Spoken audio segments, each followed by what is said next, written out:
সুপ্রিয় দর্শক, স্বাগত সবাইকে আমাদের প্রতি রাতের নিয়মিত টক শো। এই সময় আমি জহিরুল আলম আপনাদের সঙ্গে আছি। প্রিয় দর্শক, খরা মোকাবেলায় ভারত সরকার আবারও তাদের পুরনো পরিকল্পনা এখন নতুন করে আন্তঃনদী সংযোগ প্রকল্প করার কথা ঘোষণা করেছে। এই প্রকল্পটি তারা বাস্তবায়ন করবে। ভারতের সম্প্রতি পানি সম্পদ মন্ত্রী উমা ভারতী তিনি বলেছেন যে আন্তঃনদী সংযোগের মাধ্যমে তাদের দেশের যে খরা পীড়িত অঞ্চলগুলো আছে সে অঞ্চলের দিকে তারা পানি সরিয়ে নেয়ার কথা ভাবছেন এবং সে কারণেই তারা এই প্রকল্পটিকে অগ্রাধিকার দিচ্ছেন। এটি একটা বিশাল প্রকল্প। বেশ কিছু বছর ধরে এই প্রকল্পটি নিয়ে আলোচনা হচ্ছে এবং বিরাট অঙ্কের টাকা, প্রায় ৬-৭ ট্রিলিয়ন এক হিসেবে যে অর্থ এখানে ব্যয় হবে, আন্তর্জাতিক ফান্ডিং তারা চাইছে এবং এই মেগা প্রকল্পটি বাস্তবায়ন করলে তারা তাদের দেশে যে খরা পীড়িত অঞ্চল সেগুলোকে রক্ষা করতে পারবে। কিন্তু বাংলাদেশ সহ প্রতিবেশী আরও কয়েকটি দেশ, বিশেষ করে বাংলাদেশই বেশি এই বিষয়ে তাদের উদ্বেগ জানিয়ে আসছে অনেক বছর ধরেই। সাম্প্রতিক এই বক্তব্যের পরে এই প্রকল্পটি নিয়ে যখন ভারত এগিয়ে যাচ্ছে, তখন এটি ভারতের অভ্যন্তরীণ বিষয় হিসেবে থাকবে নাকি এর সঙ্গে বাংলাদেশের যে বাস্তবতা, যে পরিবেশ প্রতিবেশের যে চিত্র, মানুষের যে ভাগ্য, সে বিষয়গুলো কতখানি জড়িয়ে আছে, কী প্রভাব এর উপরে পড়বে, এই বিষয়গুলো নিয়ে আলাপ করবার জন্য যারা এগুলো নিয়ে ভাবছেন সেরকম দুজন অতিথিকে আজ স্টুডিওতে আমন্ত্রণ জানিয়েছি। শুরুতেই পরিচয় করিয়ে দিচ্ছি, তাদের কাছ থেকে জানবো তারা কিভাবে দেখছেন এই আন্তঃনদী সংযোগ প্রকল্পটিকে। ভারতের রয়েছেন জনাব হায়দার আকবর খান রণ, প্রেসিডিয়াম সদস্য, সিপিবি, রাজনৈতিক ভাষ্যকার, স্বাগত আপনাকে রণ। রয়েছেন জনাব রাজিকুজ্জামান রতন, কেন্দ্রীয় নেতা বাসদ, স্বাগত আপনাকেও, রাজনৈতিক ভাষ্যকার। রণ ভাই, আপনাকে বিশেষ করে আমন্ত্রণ জানানো। আপনি অনেকেই উদ্বেগ প্রকাশ করেছেন, এ নিয়ে অনেক এক্সপার্ট লিখেছেনও, কথা বলেছেন। আপনি একজন রাজনৈতিক ভাষ্যকার এবং রাজনৈতিক নেতা হিসেবেও এই বিষয়টির উপরে একটা গভীর পর্যবেক্ষণ রাখছেন এবং সম্প্রতি একটা লেখাও লিখেছেন। আপনার দৃষ্টিতে আপনি নিজেও বলেছেন যে এটা ভারতের অভ্যন্তরীণভাবে ভারত এই ধরনের প্রকল্প বাস্তবায়ন করতেই পারে, তাতে কোনো অসুবিধার কিছু নেই, কিন্তু আমাদের চিন্তার কারণটা কোন জায়গায় একটু বিশ্লেষণ করবেন। তবে শুরুতে একটু বলেন যে আসলে এই রিভার লিঙ্কিং প্রজেক্টটা কী, মানে এটা মাধ্যমে ভারত কেন এই প্রকল্প নিয়ে ভাবছে এবং এগিয়ে যাওয়ার কথা চিন্তা করছে। ধন্যবাদ। তা প্রথমে একটু এটা কথা উল্লেখ করি, সেটা হচ্ছে যে আমরা কিন্তু এটা নিয়ে অনেক দিনই, আপনি যে আমার লেখাটার কথা বললেন এটা খুব সম্প্রতি বেরিয়েছে, কিন্তু এই লেখালেখি কিন্তু আরও হয়েছে। জি, প্রচুর লেখালেখি। এবং এই কমিউনিস্ট পার্টি এবং বাসদ আমরা মিলিতভাবে কিন্তু এটার উপর সেমিনার করেছি, আলোচনা করেছি এবং একটা আলোচনায় এই যে কমরেড রাজিকুজ্জামান রতন উনিও একটা লেখা এই উপস্থাপন করেছিলেন। তা এটা নিয়ে অনেক উদ্বেগ প্রকাশ আগেও হয়েছে। তো রিসেন্টলি লেখার কারণটা হচ্ছে রিসেন্টলি উমা ভারতী, যিনি ওই পানি সম্পদ মন্ত্রী, তিনি এটা জোর দিয়েছেন। এটা থেকে মধ্যে মধ্যে ভারত এটা বলে আর কি।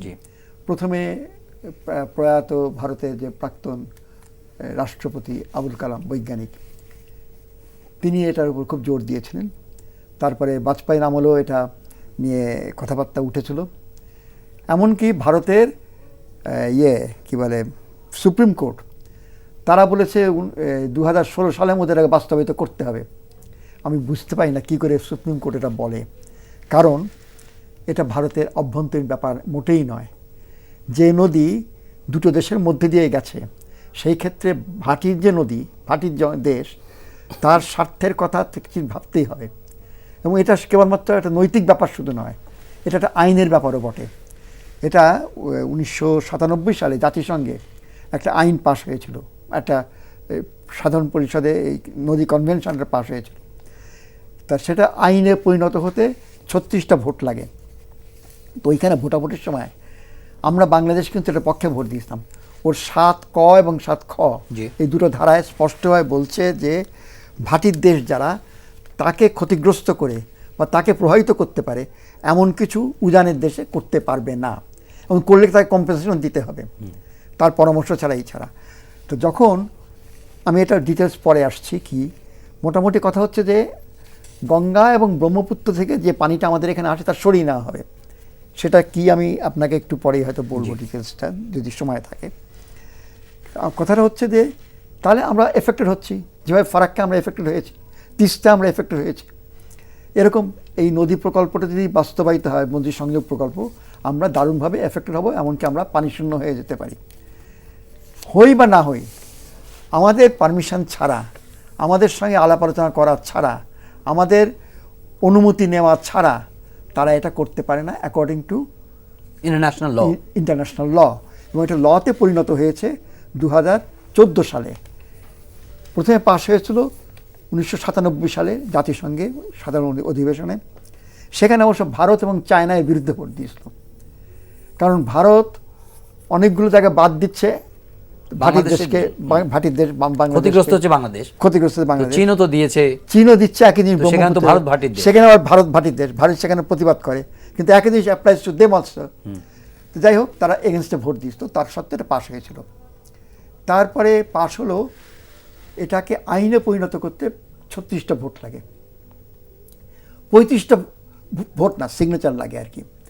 35টা দেশ সিগনেচার করেছিল, একটা বাকি ছিল। এর মধ্যে আওয়ামী লীগ গেল, বিএনপি গেল, তারপরে ওই যে 111-এর তত্ত্বাবধায়ক সরকার গেল। এই একটা সিগনেচার আমরা বাংলাদেশ দিতে পারিনি। কেন দিন আমি জানি না, হয়তো ভারত আপত্তি করবে এই কারণ ভেবে কোনো সরকারই দেয়নি, আওয়ামী লীগও দেয়নি, বিএনপিও দেয়নি, তত্ত্বাবধায়ক সরকারও দেয়নি। যাই হোক, 2014 সালে ভিয়েতনাম দিল, সো 36টা হয়ে গেল। ইট ইজ এ ল নাও, এটা এখন বাইন্ডিং, ভারত পারে না। তা আমি জানি না ভারতের মানে সুপ্রিম কোর্টের যারা বিচারপতি বিজ্ঞ, তারা এটাকে, এই ব্যাপারটাকে, এত বিজ্ঞ বিচারপতিরা, তারা এটা আইনের দিক থেকে একেবারে অন্ধ থেকে কি করে তারা এটা বলতে পারে না, আমি বুঝতে পারি না। তো যাই হোক, তা বিষয়টা খুব সংক্ষেপে বলতে গেলে যে, আমি একটু আসছি রণ ভাই, শুনে আসি আমাদের যেমন রাজিকুর যেমন রণ ভাই যেমন বললেন, আপনারাও এই নিয়ে কাজ করছেন সম্মিলিতভাবে, এবং অন্যান্য যারা এক্সপার্ট আছেন তারাও বিষয়টি নিয়ে ভেবেছেন। রাজনৈতিকভাবেও অনেক হিউ অ্যান্ড ক্রাই হয়েছিল, তখন আমরা শুনেছি বা বিভিন্ন সময় যখন এই আলোচনাগুলো উঠতো, ইভেন আমরা প্রাইম মিনিস্টার মনমোহনকেও শুনেছি টিপাইমুখ ড্যামের সময় ইন্টার রিভার লিঙ্কিং প্রজেক্টের বিষয়ে উনি বাংলাদেশকে এশিওর করেছেন যে বাংলাদেশের জন্য ক্ষতি হয়, বাংলাদেশের মানুষের অপকার হয় এমন কোনো প্রকল্প তারা বাস্তবায়ন করবেন না। এই ধরনের এসুরেন্স সবসময় পাওয়া যাচ্ছে। তাহলে আমরা কি ধরে নেব যে তাদের এসুরেন্সের উপর আমরা আস্থা রাখতে পারি, এবং এই আন্তর্জাতিক সংযোগ প্রকল্পটি বাস্তবায়িত হলে আমাদের কোনো সমস্যা হবে না? যদিও রণভাই যেটা তুলেছেন বেসিক প্রশ্ন, যে ইন্টারন্যাশনাল আইন অনুযায়ী যা ভালো হোক মন্দ হোক, ইন্ডিয়ার ক্ষতি হোক, আমাদের ক্ষতি হোক, ইন্ডিয়ার ভালো হোক, কিন্তু এটা ল অনুযায়ী এটা তারা এককভাবে করতে পারে না। আমরা একটা স্টেক হোল্ডার, আমাদের সব। আপনি কিভাবে দেখছেন এত এসুরেন্সের পরে কেন তারা এই প্রকল্পটি নিয়ে এগিয়ে যাচ্ছে, এবং সেখানে আমাদের অবস্থানটা কোথায়? প্রথমত, এই অ্যাসুরেন্সের কোনো ঐতিহাসিক ভিত্তি নাই। 1974 সালে যখন ফারাক্কাবাদ চালু করতে চেয়েছিল ভারত, তখন বলেছিল 41 দিনের জন্য পরীক্ষামূলকভাবে এই বাঁধটা চালু করা হবে, তারপর বাংলাদেশের সঙ্গে আলোচনা করে কি করা যায় এটা পরে করা যাবে। কিন্তু 41 দিন কিন্তু 41 বছরেও শেষ হয়নি। ইতিমধ্যে ফারাক্কার প্রভাবে কি ধরনের প্রতিক্রিয়া পড়েছে বাংলাদেশে। খুবই রক্ষণশীল হিসেবে আমরা যদি দেখি যে পদ্মার অববাহিকায় যে আমাদের কৃষি, তার প্রতি বছর তার ক্ষতি পরিমাণ প্রায় 2,500 কোটি টাকার মতো। আর আমাদের ভূগঠন প্রক্রিয়াটার মধ্যে যে আমাদের নদীর একটা বিরাট ভূমিকা ছিল। আপনি জানেন যে বাংলাদেশ হচ্ছে পানি এবং পলির দেশ। বাংলাদেশের ভেতর দিয়ে 54টা নদী গিয়েছে, যেগুলোর উৎপত্তি কিংবা যেগুলো এসেছে ভারত থেকে, আর 3টা নদী যেগুলো বার্মা থেকে, যে নাফ, সাঙ্গু এবং মাতামুহুরি। এই 57টা আন্তর্জাতিক নদী, সেটা বাংলাদেশের ভিতরে জালের মতো বিস্তৃত হয়ে শেষ পর্যন্ত সমুদ্রে গিয়ে পড়েছে। পৃথিবীতে এরকম প্রায় 214টা নদী আছে যেগুলোকে আন্তর্জাতিক নদী বলা হয়, একাধিক দেশের মধ্য দিয়ে যে সমস্ত নদী প্রবাহিত হয়। তা বাংলাদেশের মধ্যে দিয়ে যে ব্রহ্মপুত্র, এতে আছে 4টা দেশের হিস্সা। উৎপত্তি হয়েছে চীনে, ভুটান পার হয়ে ভারত হয়ে বাংলাদেশে ঢুকে এই ব্রহ্মপুত্র, পরে তিস্তার সঙ্গে মিশে যমুনা হয়েছে, যমুনা তারপরে গোয়ালন্দে পদ্মার সঙ্গে মিশে এটা হয়েছে আবার মেঘনা। আবার ওদিকে যদি বলি আমাদের পদ্মা, সেটা 3টা দেশের সঙ্গে যুক্ত, নেপাল, ভারত এবং বাংলাদেশ মিলে। ফলে একক দেশের মধ্য দিয়ে প্রবাহিত নদীগুলো নয়, যেহেতু এটা বহু দেশের মধ্য দিয়ে প্রবাহিত, ফলে কোনো একক দেশ এই নদীর পানি রিড্রয়িং করতে পারে না, এটা কখনো কখনো বাধা দিতে পারে না। জাতিসংঘের চার্টারে বলা হয়েছিল, তারপরে যেটা আইনের কথা রণভাই বললেন, তার আগে জাতিসংঘ চার্টারে বলা হয়েছিল যে আন্তর্জাতিক নদীর পানি বণ্টিত হবে অবশ্যই পারস্পরিক সমঝোতা ও অঙ্গীকারের ভিত্তিতে। একটা দেশ কোনো অবস্থায় এককভাবে সিদ্ধান্ত নিতে পারবে না যা অন্য দেশের পরিবেশে সমস্যা সৃষ্টি করে এবং কৃষি প্রকল্পকে বাধাগ্রস্ত করে। এটা জাতিসংঘের চার্টারে আছে। তারপরে বলছে যে হেলসিঙ্কি যে অ্যাক্ট ছিল 1966 সালে, সেখানে 4 এবং 5 নম্বর অনুচ্ছেদে উল্লেখ করা ছিল যে প্রতিটি অববাহিকাভুক্ত দেশ অভিন্ন নদী ব্যবহারের জন্য অন্য দেশের অর্থনৈতিক ও সামাজিক প্রয়োজন বিবেচনা করবে, এজন্য অবশ্যই যাতে অন্য দেশের ক্ষতি না হয় সেদিকে দৃষ্টি রাখতে হবে। ভারত এগুলো সবগুলোকে ভায়োলেট করেছে এবং ভারত এটা এখন যেটা করছে, সর্বশেষ যেটা তারা বলছে যে উমা ভারতী বললেন যে এটা একটা প্রাইম প্রজেক্ট এবং এই প্রাইম অগ্রাধিকার প্রজেক্টের জন্য প্রকল্পের জন্য তারা বলছে $168 বিলিয়ন তারা মানে খরচ করবে এবং একজন রক্ষণশীল হিসাবে বললেন যে $168 বিলিয়ন হবে না, এটা $500 বিলিয়ন ছাড়িয়ে যাবে। ভারতের টাকায় 11 লক্ষ কোটি রুপি যারা ব্যবহার করবে, তার পরিকল্পনাটা কি যে ভারতের 2 ধরনের নদী আছে, একটা হচ্ছে গঙ্গা থেকে মানে হিমালয় থেকে উদ্ভূত নদী, আর একটা হচ্ছে পেনিনসুলার নদী। হিমালয় থেকে উদ্ভূত নদীর সংখ্যা 14 আর পেনিনসুলার নদী হচ্ছে 16। হিমালয়ের এই নদীগুলোর মধ্যে যেগুলো আমাদের দেশের মধ্যে দিয়ে পরবর্তীতে গিয়েছে, যেমন গঙ্গা থেকে তারা পানিটা নিয়ে যাবে ভারতের খরাপীড়িত অঞ্চলে, এবং গঙ্গার পানিটা যখন নিয়ে যাবে তাহলে তো আবার এই কলকাতা শহরের শুষ্ক হয়ে যাবে, এই পানিটাকে পূরণ করার জন্য তো আবার ব্রহ্মপুত্র থেকে পানি নিয়ে যাবে আবার গঙ্গায়, এবং সেক্ষেত্রে ব্রহ্মপুত্র হচ্ছে গঙ্গার চেয়ে অনেক নিচে, ফলে এই 100 মিটার নিচে থেকে পানি উপরে তুলতে গিয়ে তাকে প্রচুর পাম্প ব্যবহার করতে হবে এবং কি পরিমাণ পানি রিড্রয়িং হবে তার একটা সাধারণ হিসাব হচ্ছে 174 বিলিয়ন লিটার। একটা চিন্তা করেন, ঢাকা শহরে প্রতিদিন আমাদের পানির প্রয়োজন হচ্ছে 210 কোটি লিটার, হ্যাঁ, তাহলে 1 লক্ষ কোটি লিটার মানে কত, সেখানে 174 লক্ষ কোটি, তার মানে ঢাকার যে পানির কনজাম্পশন তার তুলনায় প্রায় ধরেন 8000 গুণ বেশি পানি এটা লিফট করবে এবং তারপরে সেটা নিয়ে যাবে।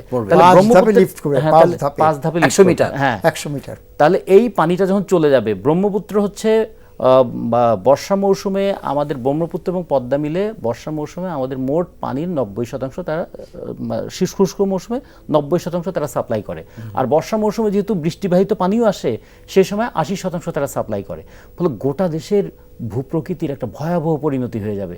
এই জন্য অনেকে বলেছে যে লিভার লিঙ্কিং প্রজেক্ট, এটা বলে রিড্রয়িং দ্য জিওগ্রাফি, মানে আমাদের এই ভৌগোলিক পরিবেশটাকে তারা নতুন আকারে করে তুলবে। আর ওরা বলছে যে ভারতের কোনো কোনো জায়গায় যেখানে পানি বেশি আছে, কোনো জায়গায় পানি কম আছে, ফলে পানি বেশি অঞ্চল থেকে পানি খরাপ্রবণ এলাকায় তারা নিয়ে যাবে। কিন্তু আপনারা জানেন প্রকৃতি কখনো এরকম মানে না, মানে রাজনৈতিক সিদ্ধান্ত মানে না। প্রকৃতি তো পানি উপর থেকে নিচের দিকে গড়িয়ে আসে, কোনো জায়গায় জলাভূমি, কোনো জায়গায় মরুভূমি। রাজস্থানের মরুভূমির গাছপালা তো রাজস্থানের মতোই, সেটা তো আমাদের সিলেটের হাওড় অঞ্চলের মতো হবে না। ওখানে কি তার ইরিগেশন করতে চায়? হ্যাঁ, এখন রাজস্থানে যদি এখন ইরিগেশন করতে চায় তাহলে আমার হাওড় তো শুকিয়ে যাবে, তাহলে হাওড়ের জলাভূমিতে যে ধরনের মাছ, গাছ এবং তার সঙ্গে যুক্ত মানুষের জীববৈচিত্র্যের উপরে একটা বড় সেটা ধ্বংস হবে।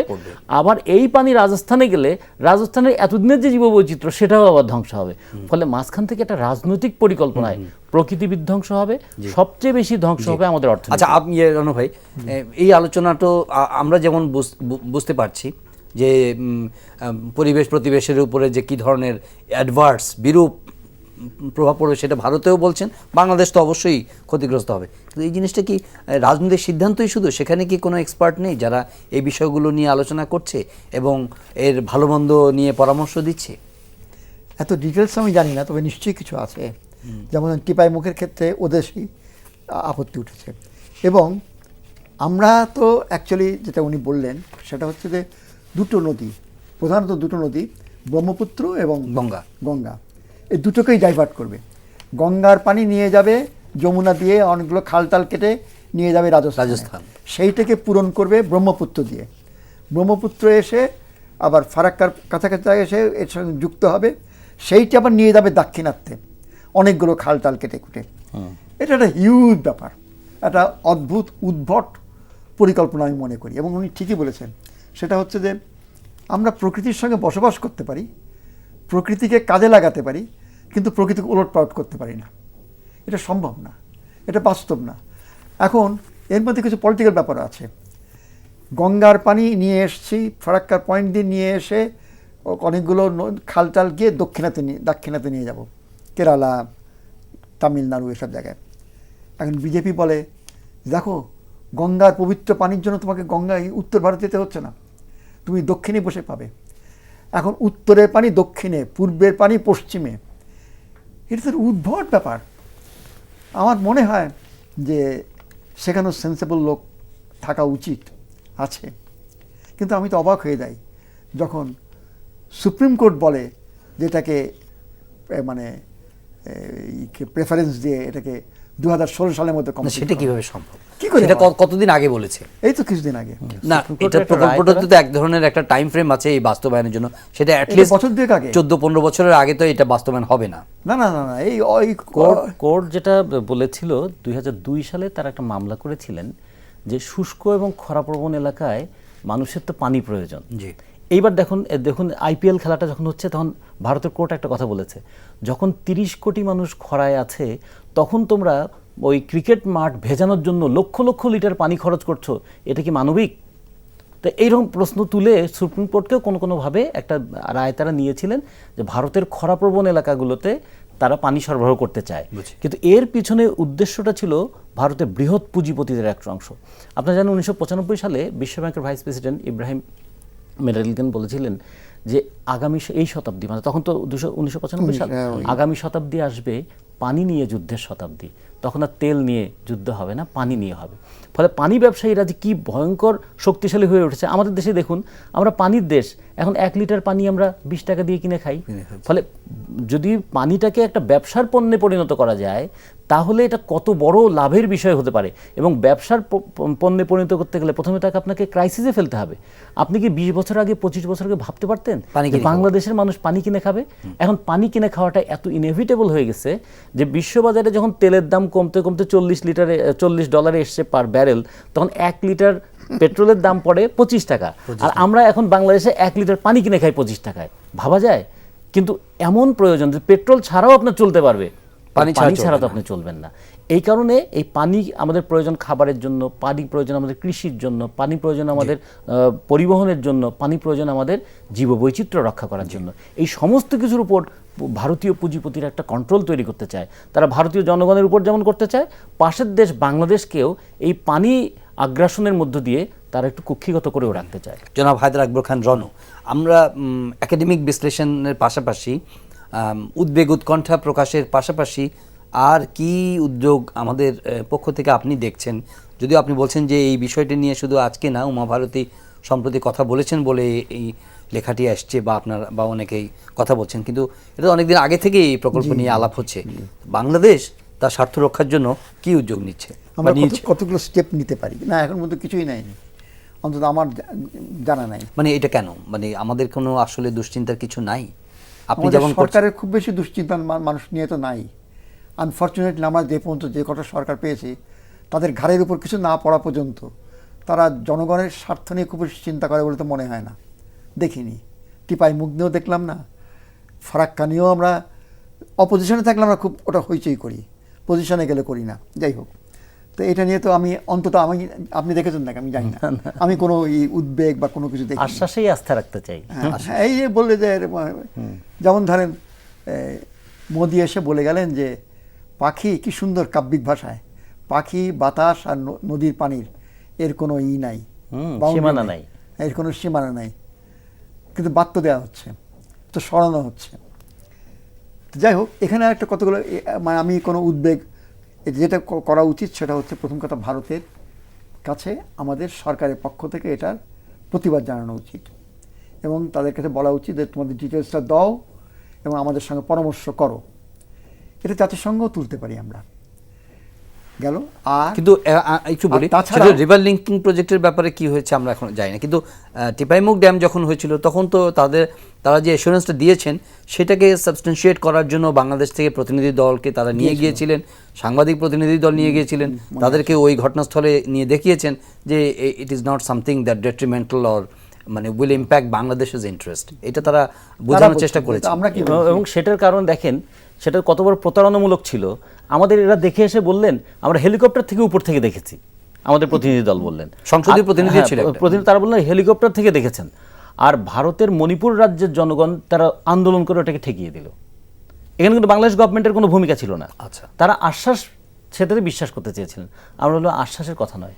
আরেকটা কথা, সেটা হচ্ছে একটা যুক্তি তারা দেয়, সেটা হচ্ছে যে ব্রহ্মপুত্রের যে পানি আসে, হিউজ পরিমাণ পানি আসে, আমাদের বেশিরভাগ পানি কিন্তু ব্রহ্মপুত্র থেকে আসছে, যমুনাটা ব্রহ্মপুত্রেরই অংশ, শাখা, তা সেই পানিটা অপচয় হচ্ছে। তা আমরা যদি সরিয়ে নিই তাহলে ক্ষতিটা কী? এটা যুক্তি।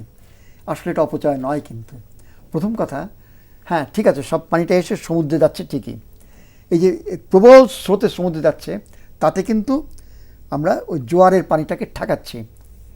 এখানে এসআই খান যিনি জাতিসংঘের পানি বিশেষজ্ঞ ছিলেন, তিনি বলেছেন একটা গবেষণাপত্রে যে যদি এটা না হয়, ওই যে প্রবল স্রোত যদি না হয়, তাহলে এই জোয়ারের পানি কিন্তু লবণাক্ত পানি কিন্তু সিলেট পর্যন্ত উঠে যাবে। তাহলে কত ভয়ঙ্কর ব্যাপার, 1 নম্বর।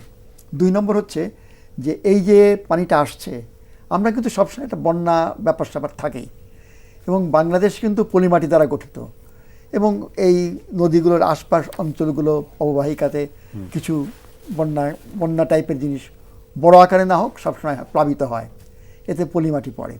1 নম্বর। 2 নম্বর। 3 নম্বর হচ্ছে আমরা যে ভূগর্ভস্থ পানি ব্যবহার করি তাতে কিন্তু 5 মিটার নিচে নেমে যায় আমাদের যে ব্যবহার করি। আমরা ব্যবহার করার দরকার হয় এই কৃষিকাজের, উন্নত মানের ধানের জন্য ব্যবহার করার দরকার হয়। তার 1 মিটার রিচার্জ হয় কিন্তু বৃষ্টি পানি দ্বারা, আর 4 মিটার রিচার্জ হয় এই যে বহমান নদী এবং নদীর আশেপাশে প্লাবিত হয়, সেইখান থেকে পানি আস্তে আস্তে আস্তে গিয়ে এটাকে রিচার্জ করে। এখন যদি আপনি টোটালি এটা অফ করে দেন তাহলে কি পানি শূন্য হয়, মানে পানি শূন্য হয়ে যাবে। তাহলে আমাদের এখানকার ভূ প্রকৃতির উপর এটা প্রভাব বিস্তার করবে, এবং আনফর্চুনেটলি এটা বলতে হয় যে আমরা মরু দেশে পরিণত হতে পারি, নদীমাতৃক দেশ বলে আর কিছু থাকবে। কিন্তু এই আশঙ্কা তো আমরা বহু বছর ধরে না, আমরা তো মরু দেশে পরিণত হইনি। ফারাক্কা ব্যারাজ দেওয়ার পর থেকে তো আমরা বলছি যে আমরা ফারাক্কা ব্যারাজ দেওয়ার পর তো হয়েছে, মরুকর টু সাম এক্সটেন্ট হয়েছে, অনেকগুলো নদী কিন্তু মরে গেছে। এই সেদিন একটা পত্রিকায় যে সমস্ত নদী ছিল এখন নাই, বাংলাদেশ প্রতিদিন একটা কাগজে ডিটেলস বেরিয়েছিল অনেকগুলো নদীর নাম দিয়ে, যে নদীগুলো ছিল এবং এখন নাই, নদী মরে যাচ্ছে। আমার এই ফারাক্কার কারণে এই তো কপোতাক্ষ নদী দেখেন না, কপোতাক্ষই তো আমাদের মাইকেলের দৃশ্যমান এটা দেখেন, আমাদের পুরো বারিন ট্র্যাক মানে বরেন্দ্র অঞ্চলটা আজকে কি ভয়াবহ বিপর্যয়ের মধ্যে পড়েছে। তারপরে ধরুন আমাদের গড়াই নদীটা, মানে আমি যেটা বললাম সেটা হচ্ছে আমরা রিকগনাইজ করছি না ফ্যাক্টটা, মানে আমরা বলছি যে না ওর দৃশ্যমান তো কোনো মরুকরণ হয় না। মানে এবার আগে আমাদের শুষ্ক মৌসুমটা ছিল বছরে 4 মাস, ফেব্রুয়ারি থেকে এপ্রিল পর্যন্ত, এখন এটা এক্সটেন্ডেড হয়েছে ডিসেম্বর থেকে মে পর্যন্ত। তার প্রভাব আমরা প্রতিদিন টের পাচ্ছি না, যে আমাদের তাপমাত্রা বৃদ্ধি থেকে শুরু করে সমস্ত কিছু আমাদের মানে শুষ্ক মৌসুমের মানে ইয়েটা 4 মাস থেকে 7 মাসে এক্সটেন্ড করে গেল। এখন আপনি একটু কথা বলেছেন যে ভারতে কি বিশেষজ্ঞরা কিছু বলছেন না।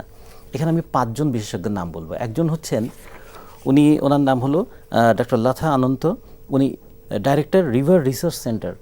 তিনি বলেছেন যে there is no concept of deficit and surplus of the river. নদীতে কোনো ডেফিসিট সারপ্লাসের কোনো কনসেপ্ট নাই, ফলে তিনি এটা খুবই এই প্রকল্পটার বিরোধিতা করেছেন। তারপরে যেটা হচ্ছেন Himanshu Thakkar, coordinator south Asia network on dams rivers and people, তিনি বলছেন যে there is no scientific basis for this এই ইন্টারনেট রিভার। তারপরে বলছেন মেধা পাটিকার, তার নামটা আমরা সবাই জানি, national coordinator national alliance of people movement, তিনি বলছেন এটা horrifying and ill planned project. তারপরে V Rajamani, professor emeritus Jawaharlal Nehru university new Delhi, তিনি বলছেন river linking is a social evil, economic evil, যেটা আপনি বলার চেষ্টা করছেন। তারপর Sushmita Sengupta, deputy programme manager centre for science and environment, তিনি বলছেন this projects are not viable. তাহলে ইন্ডিয়াতেও কিন্তু এরকম বলছে। আমাদের এখানে দুঃখজনক হলো আমাদের একদল সরকার সমর্থিত একটা বিরাট বুদ্ধিজীবী সার্কেল আছেন, আর একদল আছেন সরকার আবার বিরক্ত হন কিনা এই বিবেচনা সম্পন্ন বুদ্ধিজীবী, তারা সবসময় ওই দিকে তাকিয়ে কথা বলেন বলে আজকে আমাদের যে বুদ্ধিজীবীদের একটা বিরাট ভূমিকা আমরা দেখবার কথা ছিল, যে তারা হিউ অ্যান্ড ক্রাই তৈরি করতেন যে এভাবে একটা দেশকে আমরা শেষ হয়ে যেতে দিতে পারি না।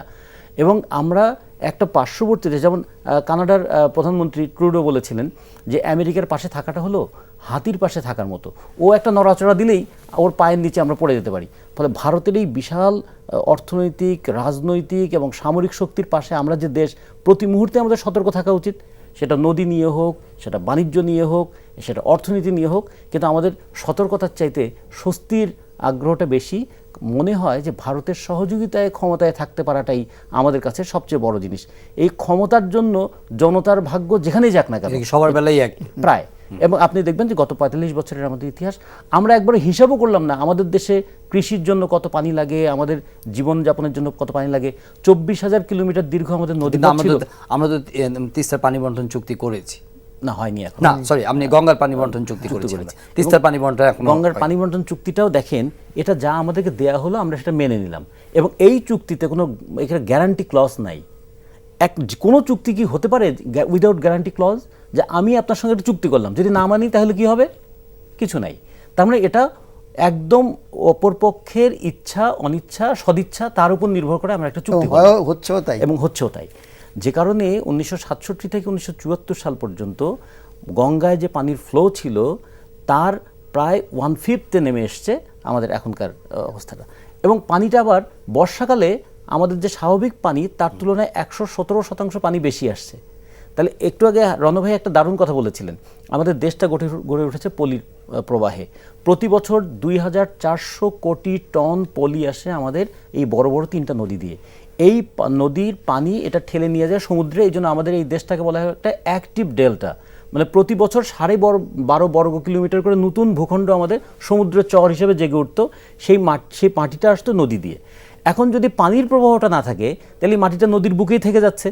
নদীর বুকে থাকলে যখন বর্ষাকালে পানি আসে তখন সে ওভারফ্লো হয়ে যায় এবং শীতকালে ধুধু বালুচর হয়ে যায়। এবং আমরা অ্যাক্টিভ ডেল্টা যেটা ছিলাম সেটা এখন প্রায় আমাদের মৃতপ্রায় ডেল্টায় পরিণত হব। সমুদ্রের যে মানে জোয়ারে যে পানিটা আমাদের ভিতরে ঢুকতো, সে লোনা পানির প্রবাহটা ঠেকিয়ে দিত উপরের পানির প্রবাহ। উপরের পানির প্রবাহটা ঠেকানোর না কারণে পানি কিন্তু প্রায় গোয়ালন্দ পর্যন্ত তার লবণাক্ততা বেড়ে যাচ্ছে। এখন আপনারা অনেকে বলি না যে আমাদের কেন ইলিশ কমে যাচ্ছে, কেন নদীতে আমাদের ২১৭ ধরনের মাছ ছিল সেই মাছগুলো হারিয়ে গেল? কারণ লোনা পানিতে সব মাছ টিকবে না। ইলিশ মাছ কিন্তু লোনা পানির মাছ, কিন্তু সে ডিম পাড়ার সময় স্বাদু পানিতে চলে আসে। অ্যান্ড লোনা পানি যদি আমার গোয়ালন্দ পর্যন্ত চলে আসে, এই ইলিশ যাবে কোথায়? এই জন্য ইলিশ তার গতিপথ পরিবর্তন করে ফেলছে। ফলে ইলিশ আমাদের জিডিপির 1% নাকি আমাদের মাছের যে আয় 1% সে জিডিপি ইলিশ একাই বহন করতো, সেই ইলিশ আমরা হারিয়ে ফেলছি। আমাদের স্বাদু পানির মাছগুলো নষ্ট হয়ে যাচ্ছে। এখন যেটা রণভাই একটা আশঙ্কার কথা বললেন এসআই খানের কথা বলে, যদি এই জোয়ারের পানি উঠে আসে এবং এটা যদি মেঘনায় ঢোকে, মেঘনা থেকে এটা যদি কোনো কারণে একটু পথ পায়, আমাদের পুরো হাওর অঞ্চল, যেটা আমাদের 7টা জেলার হাওর অঞ্চল, হাওর হচ্ছে একটা পানির বলের মতো, এখানে যদি একবার লোনা পানি ঢুকে যায় তাহলে হাওরের এই বিশাল অঞ্চল সেটাও কিন্তু আমাদের সব শেষ হয়ে যাবে। কত বড় ভয়াবহ বিপদ! কিন্তু সেই অনুযায়ী কিন্তু আমাদের সতর্কতাও নাই, সেই অনুযায়ী আমাদের প্রতিক্রিয়াও নাই। যেটা রণভাই বলেছিলেন যে আমরা জাতিসংঘে তুলতে পারতাম, আমাদের কথা মানবে কি না মানবে এটা বড় কথা নয়, আমরা তুলতে পারতাম তো, যে আমরা একটা ছোট দেশ বলে আমাদের স্বার্থ তো ছোট নয়, আমার কাছে তো আমার স্বার্থ সবচেয়ে বড়। ফলে আমার এই স্বার্থের জন্য আমাদের শাসক গোষ্ঠীর আমরা খুব একটা ভূমিকা দেখি নাই। এমনকি আমরা খুব দুঃখের সঙ্গে বলবো, আমরা রাজনৈতিক দলগুলো কিছু ভূমিকা পালন করছি, কিন্তু সেই ক্ষেত্রে আমাদের পানি বিশেষজ্ঞ বুদ্ধিজীবীরা তারাও কিন্তু খুব একটা সক্রিয় নন। আচ্ছা, এখন এটা তো একটা উদ্বেগের বিষয় রয়েই গেল, কিন্তু তিস্তার পানি বন্টন চুক্তি যেটা এখনো পেন্ডিং আউটস্ট্যান্ডিং হয়ে আছে, অনেকদিন ধরে হচ্ছে, কিন্তু পশ্চিমবঙ্গের মুখ্যমন্ত্রীর প্রসঙ্গটি এসছে সবসময় যে উনি রাজনৈতিক কারণে এটা চান বা চান না এরকম।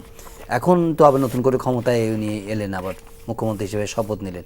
কি আশা আছে আপনাদের যে আমার ধারণা অভিন্ন নদী পানি বন্টন চুক্তি করতে পারবে? আলটিমেটলি চুক্তি একটা হবে আমার ধারণা, কিন্তু চুক্তি হওয়া মানেই যে আমি খুব খুশি হয়ে গেলাম ব্যাপারটা তা না। যেটা উনি বললেন যে চুক্তি তো মানে ওরা যে চুক্তি চাপিয়ে দেবে আমার সেইটাই মানতে হবে এমন তো না। চুক্তি মানে তো আমার সঙ্গে আলোচনার ভিত্তিতে আমরা উভয় একটা মত পৌঁছাবো, পানি বন্টনটা ন্যায্য হতে হবে আমাদের দিক থেকে। যা খুশি এটা বলে দিল তা তো হবে না। ওখানে যে ওই গজলডোবা সেইখান থেকে যে পানিটা এখনই সরিয়ে নিচ্ছে অলরেডি, এটা কোন চুক্তির ভিত্তিতে? নো চুক্তি। এটা কোন অধিকারের ভিত্তিতে? আইনগত তাতে কোনো অধিকার নাই, মানে বৈশ্বিক আইন যেটা ইন্টারন্যাশনাল লতে অধিকার নাই, গায়ের জোরে করছে। আমরা কিছু বলছি না, আমাদের সরকারও মিনমিন করে কথা বলেই না। ক্ষমতায় থাকার জন্য আমেরিকাকে তুষ্ট করতে হবে, ইন্ডিয়াকে তুষ্ট করতে হবে, ক্ষমতা যাওয়ার জন্য করতে হবে। দরকার কি বলার? মানুষের স্বার্থ, যে কথাটা আপনি প্রথমে আমি বলছিলাম, যে এদের তো এই সরকারগুলোর তো কোনো রকম রেসপন্সিবিলিটি নাই, কোনো দায়িত্ব জ্ঞান তাহলে নেই। কে পালন করবে? আপনি সরকারগুলোকে যদি রেসপন্সিবল না করেন, তারা কোনো কিছু করছে না বলে হতাশা ব্যক্ত ভালো করেন, সরকার করতে তাহলে হবে। কাজগুলি কে করবে? জনগণের জনগণ- মধ্যে অন্তত এই মানে এই এবং awareness আপনি develop বলছেন করতে হবে। বুদ্ধিজীবীরাও সক্রিয় না, এক্সপার্টরাও সক্রিয় নয়, তাহলে এই স্বার্থটা রক্ষিত হবে আপনি যে কিভাবে? আজকে যে প্রোগ্রামটা করলেন এটা কিসের জন্য? এই প্রোগ্রাম করে কি আমরা ভারতকে বাধ্য করতে পারবো? কিন্তু এই প্রোগ্রাম করে আমরা জনগণকে বলতে পারি কত বড় একটা ভয়ানক বিপদ আমাদের আসছে। ফলে আমাদের একটু ঐক্যবদ্ধ হওয়া দরকার, অন্তত এই প্রশ্নে আমাদের একটু রুখে দাঁড়ানো দরকার। সরকারকে যে মৌলানা ভাসানী একবার যেমন একটা ফারাক্কা মার্চ করেছিলেন, এইরকম আমরা যেমন সিপিবি বাসদের পক্ষ থেকে তিস্তা বাঁচাও আন্দোলন করেছিলাম, আমরা যেমন ব্রহ্মপুত্র ইন্টার রিভার লিঙ্কিং প্রজেক্টের বিরুদ্ধে করেছিলাম, টিপাই মুখের বাঁধের ব্যাপারে, এটা জনগণের মধ্যে একটা অ্যাওয়ারনেস তৈরি করতো। এই দেশটা তো কিন্তু অনেকেই আপনারা আছে- যখন বলেন তখন কি এরকম মনে হয় যে শুধু বিরোধিতার খাতিরেই বিরোধিতা করছেন? এই যুক্তিটা এরকম আমরা- বহু এই ইস্যু নিয়েই তো যুক্তি- আপনারা এই- প্রতিবাদ এই- করেন, এই যুক্তিটাই আমরা সরকারের সমালোচনা করে থাকেন। এই যুক্তিটাই আমরা তুলে ধরতে চাই যে দেখুন, যারা মালয়েশিয়া সেকেন্ড হোম করেছে তারা হয়তো চলে যাবে, যারা ছেলে মেয়েকে বাইরে রেখেছেন তারা হয়তো চলে যাবেন, কিন্তু আপনি কৃষক কোথায় যাবেন? আপনার তো এই দেশটা নিয়েই বাঁচতে হবে। আজকে আমরা গর্ব করি আমাদের জিডিপি বাড়ছে, মাথাপিছু আয় বাড়ছে, তার পিছনে আমাদের কৃষকের ভূমিকা। এই কৃষক তো সর্বনাশ হয়ে যাবে যদি নদী শেষ হয়ে যায়। তাহলে আমরা নদী বাঁচাতে চাই, মানে আমাদের প্রকৃতিকে বাঁচাতে চাই। ভারত আমাদের অর্থনীতিতে যেমন প্রভাব ফেলতে চায়, আমাদের নদী এবং প্রকৃতির উপর কর্তৃত্ব করতে চায়, আমাদের রাজনীতিতে নিয়ন্ত্রণ করতে চায়, সংস্কৃতিতে আগ্রাসন করতে চায়, এবং মনস্তত্ত্বের উপরে আমার একটা প্রভাব ফেলেছে। কেউ কেউ বলছেন ভারত হচ্ছে একটা বন্ধু রাষ্ট্র, কেউ কেউ বলছেন ভারত একটা হিন্দু রাষ্ট্র। আমাদের ভারত হিন্দু রাষ্ট্রও নয়, ভারত বন্ধু রাষ্ট্রও নয়, ভারত আমার প্রতিবেশী রাষ্ট্র। ফলে প্রতিবেশীর সঙ্গে প্রতিবেশী সুলভ আচরণটাই আমাদের হওয়া উচিত। যে কিন্তু আমাদের একজন প্রতিবেশীর বিরুদ্ধে ঢালাও অভিযোগ করাও কি সেই জন্য খুব বলছেন একটা সমীচীন কিনা? ভারতকে হিন্দু রাষ্ট্র বলে যারা ঢালো অভিযোগ করেন তার বলে এটাও ঠিক নয়। কিছু অভিযোগ তো আপনি তুললেন। না, আমি তো অভিযোগ করেছি যুক্তিসঙ্গত, যে আপনার তো কোনো অধিকার আছে কি? আপনি আমার প্রতিবেশী, আমার বাড়িতে থুতু ফেলার অধিকার কি আপনার আছে? আমার বাড়ির দিকে আপনার ময়লা পানি দেওয়ার অধিকার কি আছে? অথবা আমাদের দুই দেশ, যেমন ধরেন দ্বিতীয় বিশ্বযুদ্ধ হয়েছিল, দানিউব নদী ইউরোপের 14টা দেশের মধ্যে দিয়ে প্রবাহিত। বিশ্বযুদ্ধে 5 কোটি মানুষ মৃত্যুবরণ করলো, কিন্তু দানিউবের পানি তারা আটকায় নেই। নীল নদী 9টা দেশের মধ্যে দিয়ে প্রবাহিত, কিংবা আমাদের মেকং 6টা দেশের মধ্যে দিয়ে প্রবাহিত। এত বড় বড় যুদ্ধ হয়েছে, কিন্তু এতটুকু অন্তত কনসেনসাস ছিল যে আমরা নদীর পানিকে দখল করব না, দূষণ করব না, এবং আমরা রেস্ট্রেইন করব না। আমরা অন্তত ভারতের কাছে এই অ্যাটিটিউডটা আশা করি। কিন্তু রণব ভাই, আমি একদম শেষ মতামত চাইবো আপনার কাছে। কিন্তু এই একটা অ্যাডভার্স একটা রিলেশনস দিয়ে বা এরকম কি বলে যে তাদেরকে অভিযুক্ত করে কি সমস্যার সমাধান হবে, না। নাকি একটা কনস্ট্রাকটিভ এনগেজিং ডায়ালগের মধ্য দিয়ে তাদের কাছে প্রতিবাদটা জানিয়ে এর না, সমাধান আমি তো করতে হবে? আমি তো মনে করি যে ভারতেও সেখানকার একটা কেউ মানে এটাকে কয়েকজনের নামও বললাম, কয়েকজন তারও নাম উল্লেখ করলেন, এবং ভারতেও নিশ্চয়ই এটা বোঝানো গেলে বুঝবে তারা। এবং আমাদের প্রথম কথা প্রশ্নটা উত্থাপন করা দরকার ভারতের কাছে, এবং আলাপ আলোচনার মাধ্যমে মানে আমার কান্নাটা তো আমাকে কাঁদতে হবে। উত্থাপন করব। আমি ভারতের সঙ্গে ঝগড়া করতে যাচ্ছি না, যুদ্ধ করার তো প্রশ্নই ওঠে না। হ্যাঁ, তা ভারত আমাদের বন্ধু, এটাও সত্য কথা। কারণ যুদ্ধের সময় তারা আমাদেরকে যে বিরাট সাহায্য করেছে সেভাবে আমরা কৃতজ্ঞ। তবে বন্ধু বলেই যে মানে আমি তার সব কিছু অন্যায় আবদার মেনে নেবো, এটা তো ব্যাপার না। তো সেই জন্য আমাদের সরকারের উচিত সেটা হচ্ছে এই প্রশ্নগুলো ভারতের সঙ্গে আলোচনা করা, উত্থাপন করা, প্রয়োজনে জাতিসংঘে উত্থাপন করতে পারেন। জাতিসংঘে যাচ্ছি না আমরা, ভারতের সঙ্গে আমরা সমুদ্র নিয়ে গিয়েছি, সমুদ্র নিয়ে গেছি না, তো নিয়েও যেতে পারি আমরা। ওকে। এবং এটার জন্য আমাদের জনমতকে তৈরি করা, ওকে। ভারতের জনমতকে প্রভাবিত করা। ওকে, ধন্যবাদ জনাব হায়দার আকবর খান রনু, ধন্যবাদ জনাব রাজিকুজ্জামান রতন স্টুডিওতে আসার জন্য এবং এ নিয়ে আলাপ করবার জন্য। প্রিয় দর্শক, আজকের অনুষ্ঠান এখানে শেষ করছি। সবাই ভালো থাকবেন, দেখা হবে পরের অনুষ্ঠানে। এই অনুষ্ঠানটি আপনারা দেখতে পারেন অনলাইনেও, ভিজিট করুন www.ntvd.com।